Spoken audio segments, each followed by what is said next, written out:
Сәлем достар, Алтын Алма каналына қош келдіңіздер.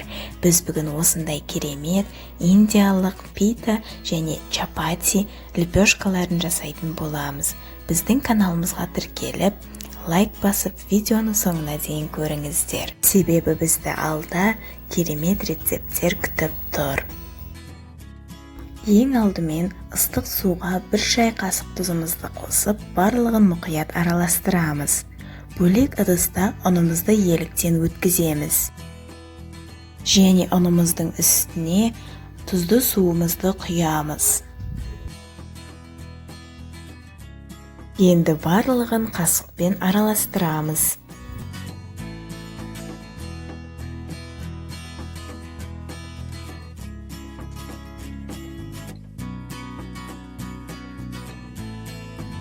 Қамырымызды кішкене араластырып болғаннан кейін, оның үстіне 2 ас қасық сұйық майды құямыз.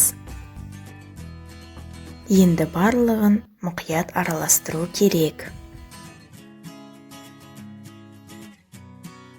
Қамырымыздың үстіне кішкене ұн сеуіп, оны қолмен илеуге кірісеміз.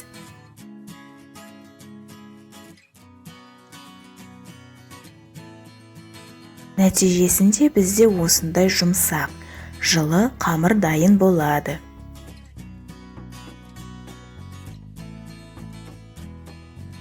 Қамырымызды осылай домалатып, 20 минутқа пакетке салып демалуға уақыт береміз.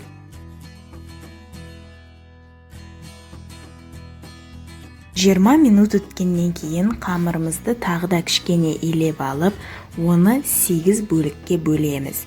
Әр бөлігіміз шамамен 70 грамдай болуы керек. Енді қамырымыздың әр бөлігін видеода көрсетілгендей дөңгелетіп қамыр жасап, оның барлығын бетін пакетпен жауып, осының барлығын 10 минутқа қалдырамыз.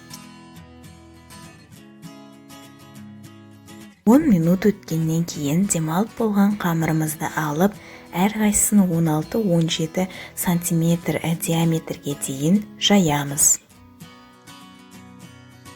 Қызып тұрған табамыздың үстіне қамырымызды қоямыз. Қамырымызды жайғанда мұқият болғандарыңыз жөн. Себебі егер біздің қамырымыз тесіліп немесе жыртылып қалатын болса, ол көтеріліп сіздерде қалта шықпай қалуы мүмкін.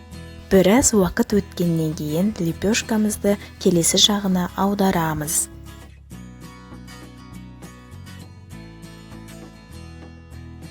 Тағы бір ескеретін жайт, біздің питамыз домалақ болуы керек. Сол кезде біздің лепешкамыз оңай көтерілетін болады.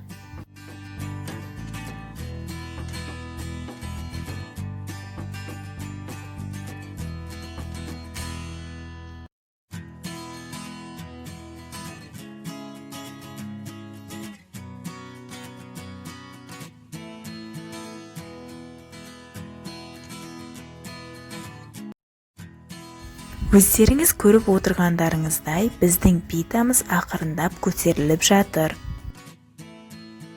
Егер сіздер барлығын дұрыс жасасаңыздар, яғни қамырды видеода көрсетілгенде елеп, және қамырмен жұмыс істегенде абай болсаңыздар, сіздерде барлығы дұрыс шығып, қалта пайда болуы керек.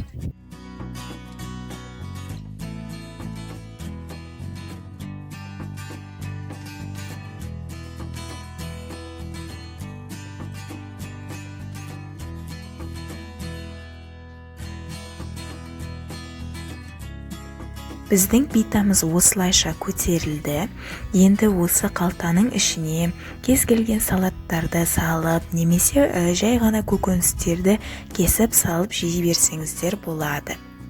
Ал егер де белгілі бір себептерге байланысты сіздердің питаларыңыз көтерілмей қалатын болса, онда сіздерде осындай жұмсақ, дәмді лепешка дайын болады. Бұны басқаша айтсақ, чапати. Чапатиді де, питаны да кәдімгі нанның орнына қолдана берсеңіздер болады. Екеуі де дәмді, әрі нанға қарағанда пайдалырақ. Видеоға лайк басып, каналға тіркелуді ұмытпаңыздар. Видеоны соңына дейін қарағандарыңызға рахмет.